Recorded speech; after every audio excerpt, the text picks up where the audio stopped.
আমি এসে হাজির হলাম ঘাগরা জলপ্রপাতের কাছে।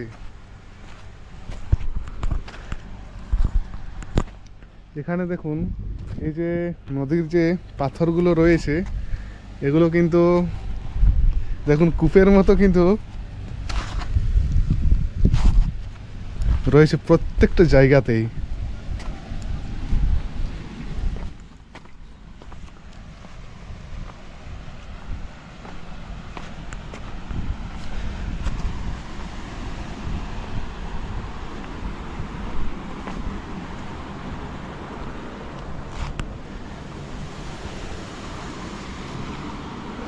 এগুলো মূলত জলের ক্ষয়কার্যের ফলে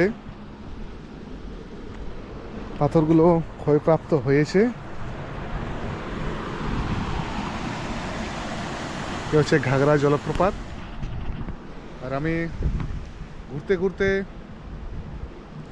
বিকেল 3:45 নাগাদ ঘাগরা জলপ্রপাতের কাছে এসে পৌঁছে গেছি। হচ্ছে আমার চারিপাশের ভিউ।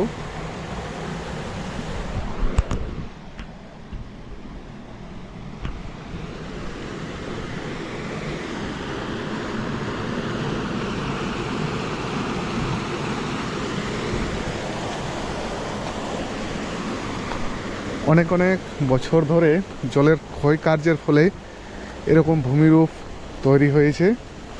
মূলত পাথরগুলো ক্ষয়প্রাপ্ত হয়ে এরকম সৃষ্টি হয়েছে ভূমিরূপের। এ হচ্ছে ঘাগরা জলপ্রপাত। আপনারা যদি বেলপাহাড়ি সংলগ্ন এলাকা ঘুরতে আসেন, এই জায়গাটিকে আপনারা ঘুরে দেখতে পারেন, খুবই ভালো জায়গা।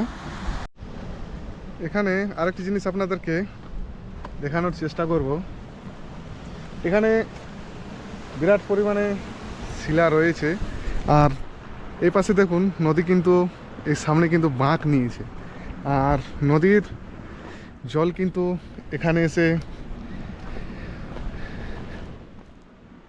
ধাক্কা খেয়ে এই পাশে ঘুরে যায় এবং এই শিলা যে স্তর তাতে কিন্তু বাধাপ্রাপ্ত হয় এবং এই শিলারে কিছু কিছু অংশ যেগুলো জলের ক্ষয়কার্যের ফলে কিন্তু এরকম ছোট্ট ছোট্ট কূপের আকার নিয়েছে। এই পাশে দেখুন এখানেও একটি রয়েছে।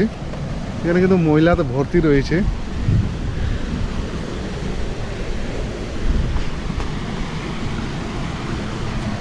এই দেখুন,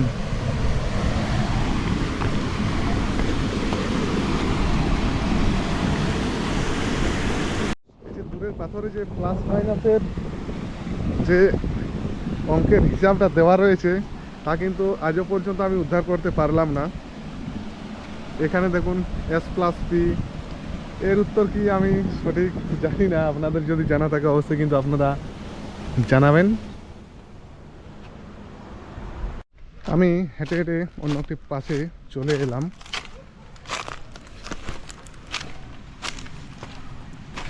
ওই পাশ থেকে ঝর্ণা কিন্তু দেখা যাচ্ছিল না, তাই এ পাশে আমি চলে এলাম।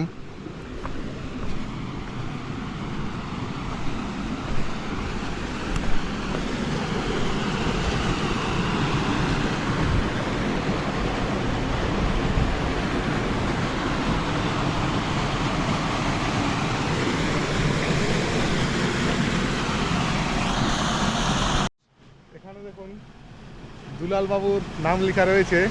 দুলাল বাবু কিন্তু চিরদিনের জন্য এখানে স্মরণীয় হয়ে রয়ে গেলেন এই ঝর্ণার সামনেই। এই পাশের যে গর্তগুলো দেখুন সেগুলো কিন্তু অনেক বড় আকারের। এই পাশেও একটি রয়েছে, দেখুন।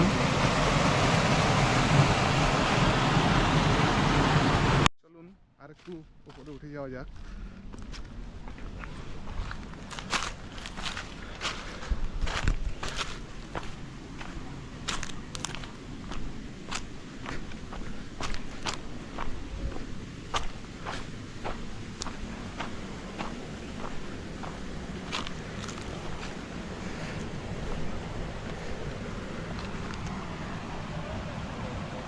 অনেক মানুষ এসেছে পিকনিক করার জন্য।